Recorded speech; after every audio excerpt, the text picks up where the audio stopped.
Hello everyone there. This lecture is related to describing Chaucer as a humorist in the prologue to the Canterbury Tales. So first of all, I have given here a short definition which is related to humor. According to this definition, the humor is the mental faculty of discovering, expressing, or appreciating the ludicrous or absurdly incongruous, the ability to be funny or to be amused by things that are funny. I have taken this definition from Merriam-Webster Dictionary. The second thing is that who is a humorist? Here I have given a short definition, and according to this definition, a humorist is a writer who has the tendency to look at the funny aspects of his characters. He laughs and makes other people laugh at the aspects which are absurd, ridiculous, and incongruous. Now, here are some of the points which I have gathered about Chaucer as a humorist in Prologue to the Canterbury Tales. As you know that humor was the basic or the central ingredient of the Canterbury Tales because all the characters have been described in a very humorous way.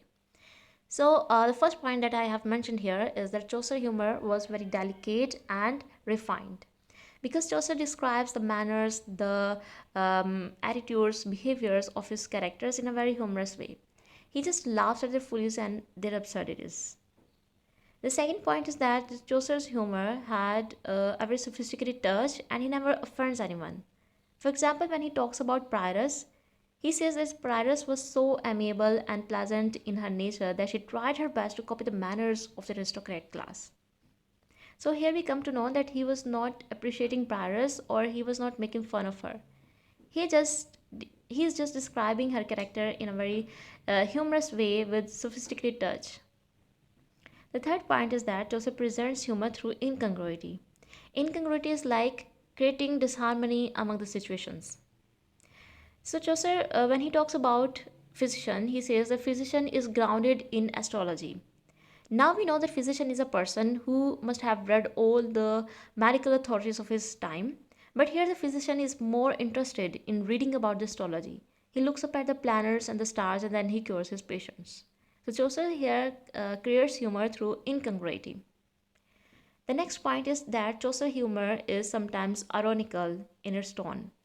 For example, when he talks about shipman, he says that the shipman was a good person because he used to steal the wine of his customers and he had no prick of consciousness.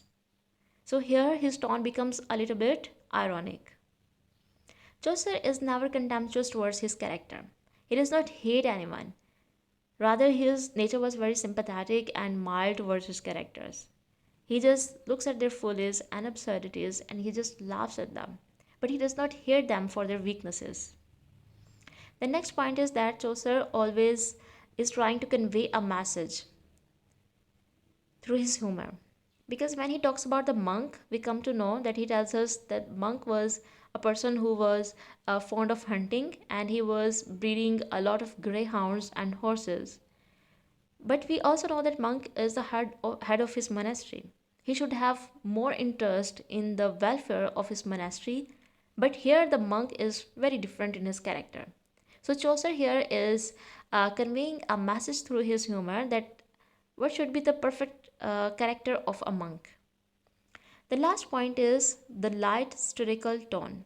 Chaucer's humor sometimes has a very light satirical tone, but he sugarcoats in such a way that it does not become bitter style.